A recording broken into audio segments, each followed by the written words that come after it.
So to start off week 2, we got 7 o'clock with James Madison, who starts the season 1-0. Traveling to Louisville, who went 1-0 as well to start. Louisville favored by 14 on ESPN2. Alonzo Barnett III went 14-22, threw for 130 yards, 1 touchdown, 0 interceptions. George Pettaway had 10 carries for 99 yards, and Michael Scott had 4 catches for 38 yards.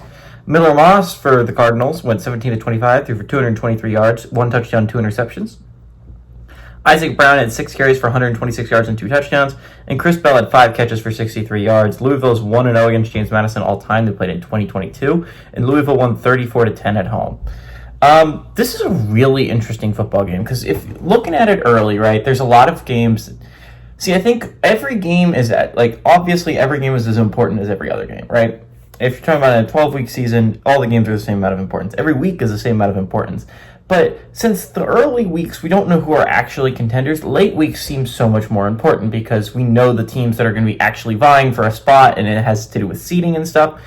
But this game early on in the season is going to matter a ton when you're talking about who's going to make the college football playoffs in 11 or 12 weeks now, right?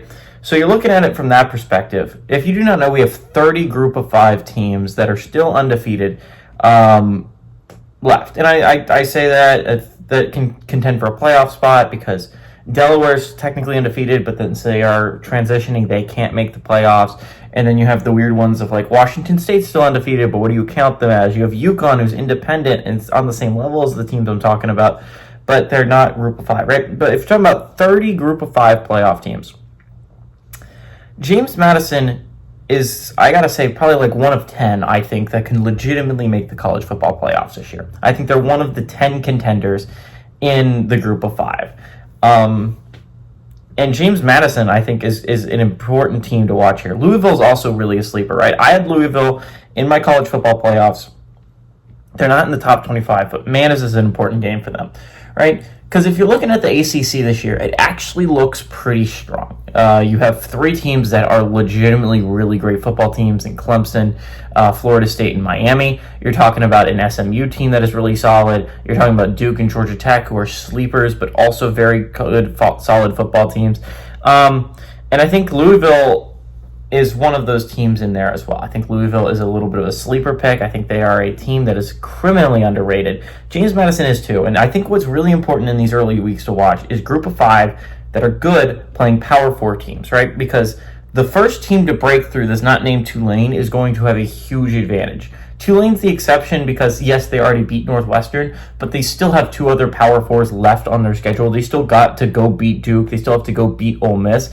And so the win against Northwestern isn't as significant as you would once hope it would be if you're Tulane because of how many Power 4s you still have left on the schedule. James Madison doesn't have any more after this, right? If they could go on the road, if they could beat Louisville, this would be such a huge win for their season. This is such a massive game for both teams and is absolutely a sleeper pick for the most important game of this week. Everyone is going to be talking about Michigan, Oklahoma. A lot of people are going to be talking about games like Iowa, Iowa State. And while those are very important football games, this is such an important football game that is not being talked about nearly enough. All that being said, I have Louisville in my college football playoffs. I am not ready to give up on them, especially considering that they looked pretty solid in their week 1 game. It's not like there's a reason to give up on them. James Madison wasn't my college football playoff pick. I think Louisville is a phenomenal football team. I think this is a game Louisville can control from start to finish. I like Miller Moss to have a very good game. Give me my Cardinals to win and cover at home.